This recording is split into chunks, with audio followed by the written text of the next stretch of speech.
E cigarette, ভ্যাপ ও অন্যান্য নতুন nicotine পণ্যকে আইনের আওতায় আনা হয়েছে। পাবলিক পরিবহনে সব ধরনের তামাকজাত দ্রব্য ব্যবহারের কঠোর নিষেধাজ্ঞা আরোপ করা হয়েছে। বাংলাদেশ বিশ্ব স্বাস্থ্য সংস্থার তামাক নিয়ন্ত্রণ বিষয়ক ফ্রেমওয়ার্ক কনভেনশনে স্বাক্ষরকারী দেশ। ফলে তামাক নিয়ন্ত্রণ কার্যকর আইন প্রণয়ন ও বাস্তবায়ন করা সাংবিধানিক ও আন্তর্জাতিক উভয় দিক থেকে একটি বাধ্যবাধকতা। এই প্রেক্ষাপটে সরকার ধূমপান ও তামাকজাত দ্রব্য ব্যবহার নিয়ন্ত্রণ সংশোধন অধ্যাদেশ 2025 প্রণয়ন ও জারি করেছেন। এই সংশোধিত অধ্যাদেশের গুরুত্বপূর্ণ বিষয় হচ্ছে যে, প্রথমত তামাকজাত দ্রব্যের সংজ্ঞা সম্প্রসারিত করে ই সিগারেট, ভ্যাপ ও অন্যান্য নতুন নিকোটিন পণ্যকে আইনের আওতায় আনা হয়েছে। এর ফলে ভবিষ্যতে নতুন কোনো তামাক বা নিকোটিন পণ্য বাজারে এলে তা নিয়ন্ত্রণের ক্ষেত্রে আর আইনের শূন্যতা থাকবে না।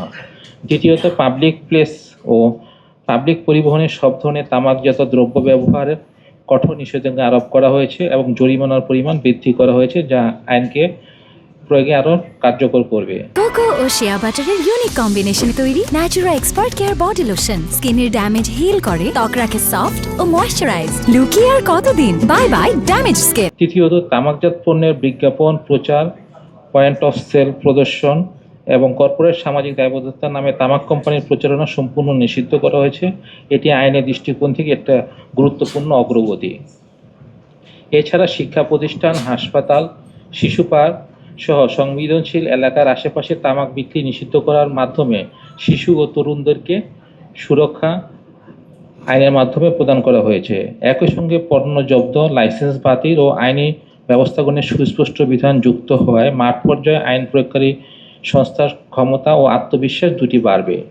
আইন প্রণয়নের পাশাপাশি আইন প্রয়োগের বিষয়টি অত্যন্ত গুরুত্বপূর্ণ। শক্তিশালী আইন থাকলেও যদিও তা সঠিকভাবে প্রয়োগ করা না হয়, তাহলে জনস্বার্থ রক্ষা সম্ভব নয়। সে কারণে প্রশাসন, আইন শৃঙ্খলা রক্ষাকারী বাহিনী এবং স্থানীয় সরকার প্রতিষ্ঠানগুলোকে সমন্বিত ও জবাবদিহিমূলক ভূমিকা পালন করতে হবে। বাংলাদেশের জনসংখ্যার 49%ই তরুণ।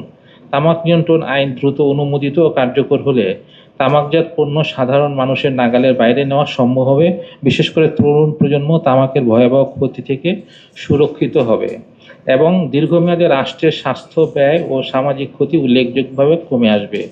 আমি দৃঢ়ভাবে বিশ্বাস করি, আপনাদের সকলের সম্মিলিত প্রচেষ্টায় ধূমপান ও তামাকজাত দ্রব্য নিয়ন্ত্রণ আইন 2025 বাস্তবায়ন করা সম্ভব হবে এবং এর মাধ্যমে বাংলাদেশে একটি সুস্থ, নিরাপদ ও দায়িত্বশীল রাষ্ট্র হিসাবে আরও এক ধাপ এগিয়ে যাবে। সবাইকে ধন্যবাদ।